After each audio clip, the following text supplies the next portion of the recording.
नाही नाही म्हणता मला लोणचं बनवावंच लागलं. का ते सांगते पुढे. तर काल धुतलेल्या कपड्यांचा हा ढीग असाच बेडवर पडून होता. म्हटलं पहिल्या त्याच्या घड्या करून घेऊया.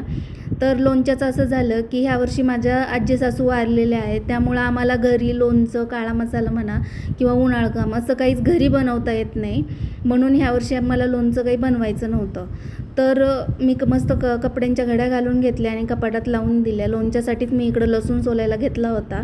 ते सोलता सोलता मी मस्त सिरीज पण बघत होते. तर लोणच्याची गंमत अशी झाली की मी लोणच्याच्या कैऱ्या घरून तर आणल्या होत्या, पण आम्हाला लोणचं बनवायचं नसल्यामुळं मी तशाच त्या नेऊन माझ्या मैत्रिणीकडं दिल्या, कारण ती मला लोणचं बनवून देणार होती. तर मग लोणचं बनवायला दिल्या तिने. मस्त त्या फोडून आणल्या आणि मुरवण्यासाठी तिने हळद मीठ टाकून पण ठेवल्या 2 दिवस, आणि तिसऱ्या दिवशी त्या छान वाळवून पण घेतल्या. पण चौथ्या दिवशी जेव्हा ती त्याला फोडणी देणार त्या दिवशी तिला प्रॉब्लेम आला. तर मग मी त्या तशाच घरी घेऊन आले आणि नाईलाजास्तव मला त्या लोणच्याला फोडणी द्यावी लागली. मस्त इकडं मसाला बनवून ठेवला आणि खाली गेले तर छान पावसाचं वातावरण झालेलं होतं आणि मस्त मोठा पाऊस पण पडला आणि तो पावसाचा सुगंध खूप छान वाटत होतं खाली. नंतर मी वरती आले आणि मस्त दिवाबत्ती करायला घेतली. छान दिवा लावून घेतला आणि थंड झालेला मसाला तो मी लोणच्यात मिक्स करून घेतला.